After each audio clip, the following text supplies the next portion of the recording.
शासन आपल्या दारी कार्यक्रम जो आहे तो आज रायगडमधल्या लोणेरेमध्ये होतोय। स्थानिक आमदार भरत शेठ गोगावले आपल्यासोबत आहेत। तुमच्या मतदारसंघात हा कार्यक्रम होतोय, कशा पद्धतीने नियोजन आहे, काय नेमकं सांगा?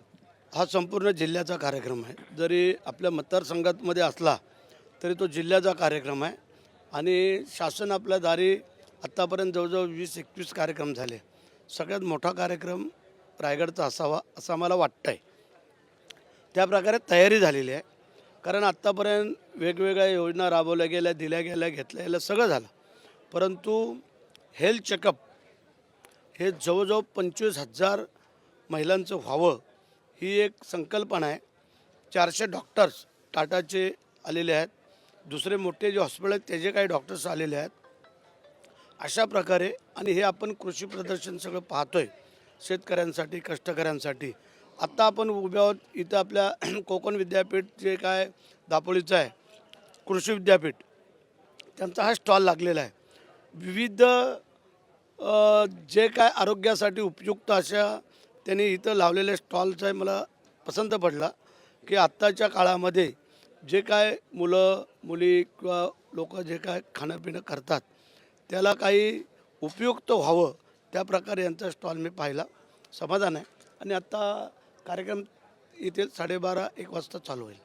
कार्यक्रमाला उपस्थित मुख्यमंत्री आणि दोन्ही उपमुख्यमंत्री असणार आहेत का? काय कसे कोण कोण असणार आहेत? मुख्यमंत्री, दोन्ही उपमुख्यमंत्री, पालकमंत्री, 2 मंत्री, आम्ही सगळे आमदार, खासदार असे सगळे। किती फायद्याचा ठरेल हा शासन आपल्या दारी रायगडकरांसाठी? तुम्हाला आता 1च्या नंतर कळेल किती फायद्याचं आहे ते। फायदा गरिबांसाठी व्हावा त्यासाठी शासन आपल्या दारी जलद काम किंवा तुमचे दाखले असतील, तुम्हाला अवजार असतील, तुम्हाला शेती उपयुक्त काही साधनं असतील, ह्यामध्ये काही सबसिडी आहेत आणि दिव्यांगांसाठी काही योजना आहेत, अशा सगळ्या जवळजवळ 17 ते 18 योजना यासाठी इथं उपलब्ध आहेत आणि त्या गरिबांसाठी आहेत। तो आम्हाला समाधान आहे। राज्यामध्ये महायुतीचं सरकार आहे, रायगडमधली स्थिती काय आहे नेमकी? महायुतीमध्ये समन्वय आहे? आत्तापर्यंत तरी दिसतोय समन्वय, तरी काही काळजी करायचं कारण नाही। जर सगळ्यांनी मिळून मिसळून चाललं तर समन्वय साधायला काय अडचण येत नाही। याआधी अनेक खटके उडालेले पाहायला मिळाले, म्हणून प्रश्न विचारला की आता सध्याची स्थिती महायुतीची कशी आहे रायगडमधली? चालतं ना, त्यात अगोदरचा वेळ काळ वेगळा होता, आत्ताचा वेगळा आहे। प्रत्येकाने थोडं समजून घेतलं तर काय अडचण येणार नाही। आगामी लोकसभेसाठीचे चित्र कसं असेल रायगडमधलं? महायुती भक्कम आहे की?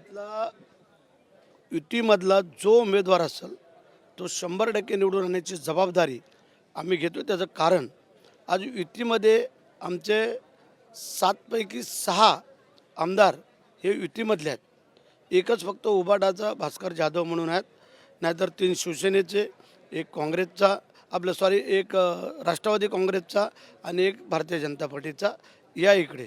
आणि तिकडेही तशीच परिस्थिती आहे, तिथे तसा काँग्रेसचा तर एक पण हे नाही आहे।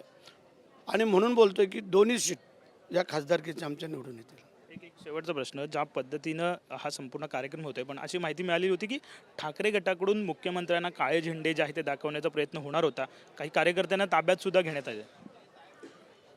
ते पोलीस त्यांचं काम करत आहेत, काळे झेंडे दाखव, लाल झेंडे दाखव किंवा काय। आपले मुख्यमंत्री हे न थांबणारे आहेत, काम करणारे मुख्यमंत्री आहेत। असे बरेचसे काळे झेंडे त्यांनी पाहिलेले आहेत, हे काय त्यांच्यासाठी नवीन नाही, परंतु इथे तशी काय परिस्थिती होईल असं मला वाटत नाही, कारण डिपार्टमेंट सार्थक आहे। आणि एवढा मोठा कार्यक्रमाला गालबोट लावण्याचं कारण काय? काहीतरी कारण पाहिजे ना। जर कारण आहे तर हा सर्वपक्षीय कार्यक्रम आहे, हा एका कुठल्या आमच्या शिवसेनेचा नुसता अशातला भाग नाही आहे, म्हणून करता इथे तशी काही परिस्थिती येणार नाही असं मला वाटतं आहे। धन्यवाद। साहजिकच आहे, भरत शेठ गोगावले आपल्यासोबत होते, त्यांनी म्हटलेलं आहे की हा कार्यक्रम जो आहे तो सर्वसामान्य लोकांसाठी ठेवण्यात आलेला आहे। जे कोणी काळे झेंडे दाखवत असतील त्यांचं कारण नेमकं काय असेल हे त्यांनी स्पष्ट करावं, परंतु हा कार्यक्रम जो आहे तो आजचा यशस्वी होईल असं भरत शेठ गोगावले म्हणतात। कॅमेरामॅन रोहन पवारसह विनायक डावरुंग, TV9 मराठी, रायगड।